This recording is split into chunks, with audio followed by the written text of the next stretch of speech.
Something just killed my dog. Something killed your dog? My dog went flying through the air over the tree. I don't know how it did it. Okay.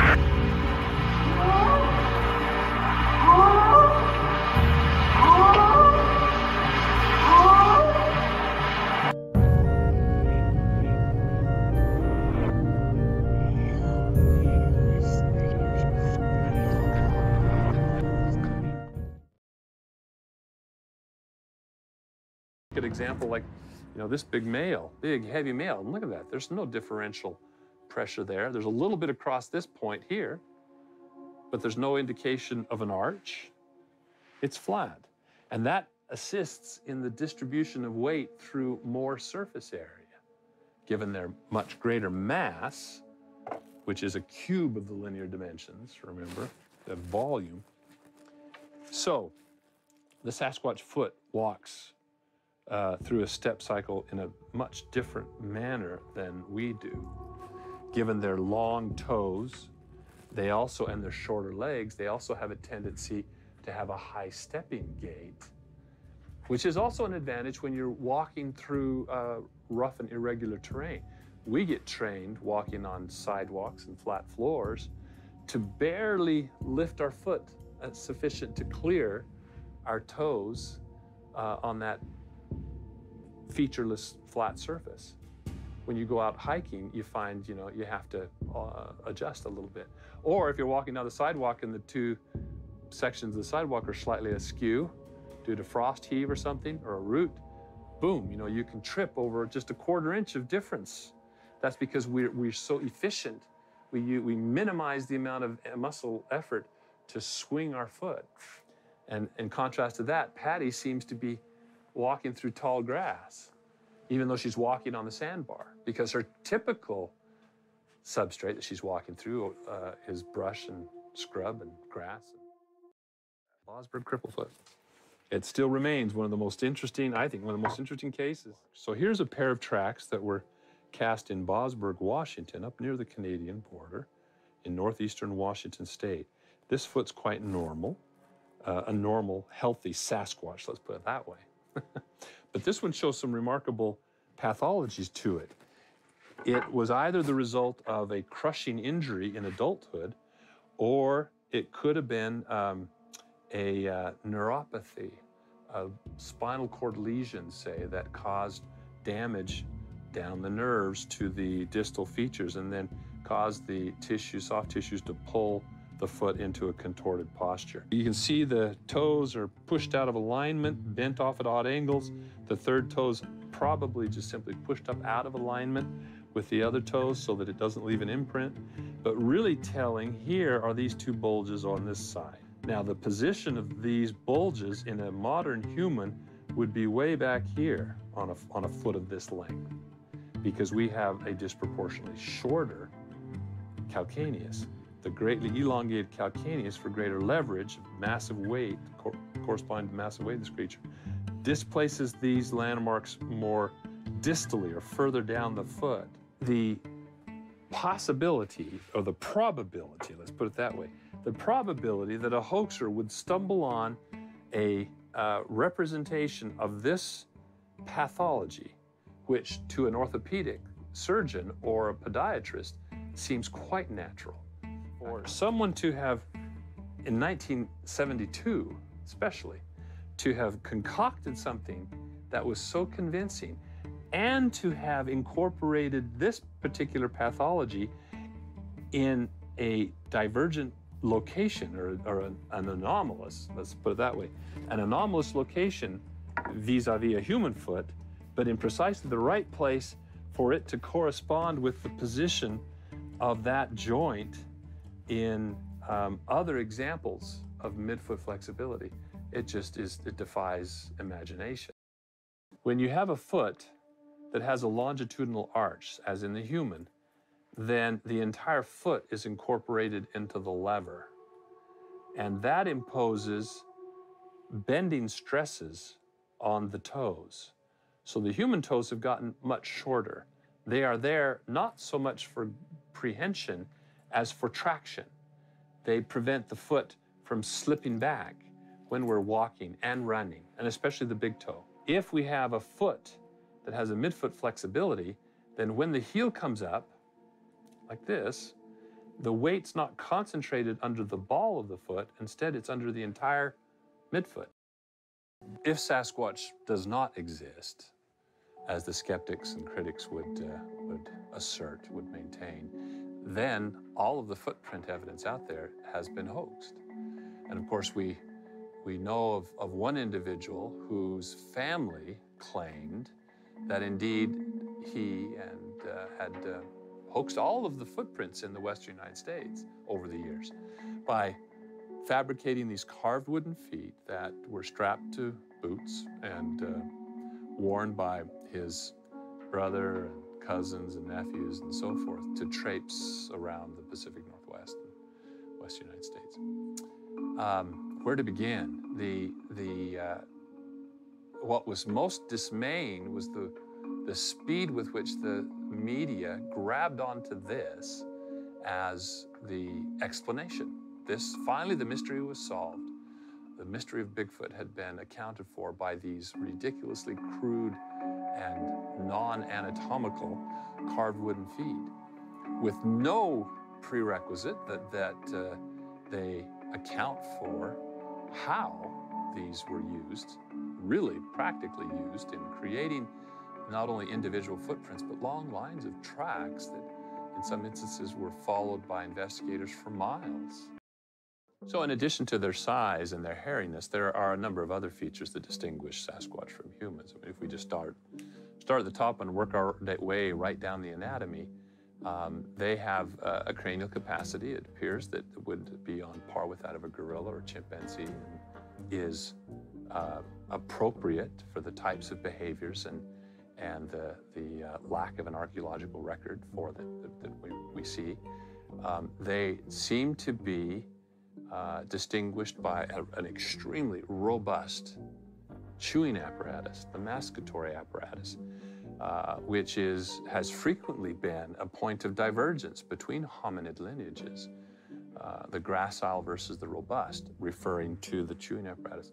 The jaws of a Sasquatch are extremely deep, extremely heavily muscled. So we see the suggestion in some descriptions of a peaked head resulting from a sagittal crest, which is simply a buttressing of bone that provides additional surface area for the attachment of very powerful temporalis muscles here. And the large, high cheekbones flaring outward for the attachment of the masseter muscles, the two principal chewing muscles of the masticatory system.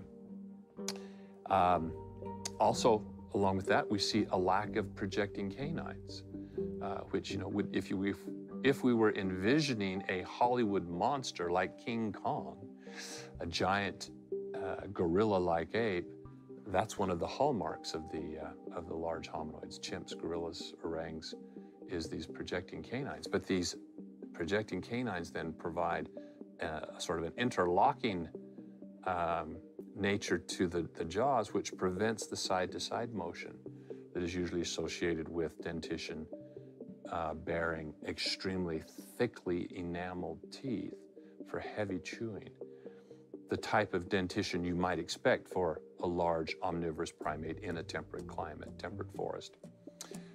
We work our way down and we come to, well, there's often been the description of a lack of a neck or no visible neck. And that correlates, or that is associated with the very deep jaws. When you have a small brain case coupled with very, very deep jaws, the distance that is traversed by those 7 cervical vertebrae is pretty much covered up by the very deep jaws. So there is a neck, of course there's a neck, but it is obscured anteriorly by the deep jaws and posteriorly by the massive neck muscles that must counterbalance the weight of that heavy face. Our skull, if I can grab an example here, is balanced quite nicely over this foramen magnum because of our enlarged cranial area for the brain and our reduced face you know, it's easy. Sometimes my students can master the art of falling asleep, and their head balances quite nicely on that, poised on that spine. But for a gorilla or any animal that has much larger jaws, projecting lower face, and not that the Sasquatch necessarily has a projecting face, but the deep jaws are much heavier than this small cranial space for the brain. And so in response to that, to balance the head over the spine, there's this area back here for attachment of neck muscles, neck and shoulder muscles, such as the trapezius. And when you look at, for example, the subject on the Patterson-Gimlin film, this trapezius forms this large, almost cape-like structure that flares out to the broad shoulders. And so from behind, there's very little visible neck. We work our way down, and the Sasquatch, as I said, seems to be very massive. Not only tall, but the mature adults are very, very broad and thick, probably to provide capacity for a large gut, since their diet would consist of a lot of roughage as well as probably meat, in that we think that they're omnivorous. If we look at their hands, one of the distinguishing features, which again correlates well with the lack of stone tools and other material culture, is a relatively non-opposed thumb. A divergent thumb, but one that is not rotated 90 degrees to provide for the precision opposition type of grip, which is critical for not only the manufacture of tools, but the manipulation of fine tools, cutting blades, and so forth. Instead, their thumb faces relatively in the same direction as the other digits, and therefore they lack in their handprints this developed thenar eminence, the musculature that is involved in those movements of opposition, which, when they're atrophied in the human, are termed an ape hand, interestingly enough. Of course, my interest is focused primarily on the feet and the footprints that are left by those feet. And these point to other distinguishing features that set this creature off from the human condition. These footprints are not merely enlarged facsimiles of a human footprint, which is characterized by a distinctive longitudinal arch, which gives that footprint its distinctive hourglass appearance. But instead, they are very flat and flexible. They have retained a degree of midfoot flexibility through the transverse tarsal joint that is a hallmark of the anthropoid ape, the ape grasp climbing adaptation, characterized by a large big toe that diverges from the others and can grasp a vertical support going up, sort of decoupling the prehensile portion from the propulsive portion of the foot. But this is also a useful adaptation for negotiating steep, rugged, broken mountainsides in a temperate coniferous forest. So even with the lack of a strongly divergent big toe, that flexibility then allows for longer grasping digits and for the powerful propulsion provided by the enlarged and elongated heel bone that seems to be characteristic of the Sasquatch foot. So it's an elegant adaptation for a large, heavy, exomorphic bipedal primate that is traveling up and down very steep and rugged mountainous terrain. If we return to the head region, we can look at some of the special senses, and there does seem to be evidence that Sasquatch are nocturnal. They're capable of moving around at night. Now, whether they have night vision, whether they have a reflecting membrane, the tapetum lucidum, in their eye, which would be an unusual sort of reversion to a more primitive primate condition, not out of the question, but it could just simply be a matter of their increased body size with eyes that have scaled isometrically. So all those things together, the Sasquatch really only resembles us in its habit of standing on two legs. Beyond that, it differs from the human condition in almost every aspect.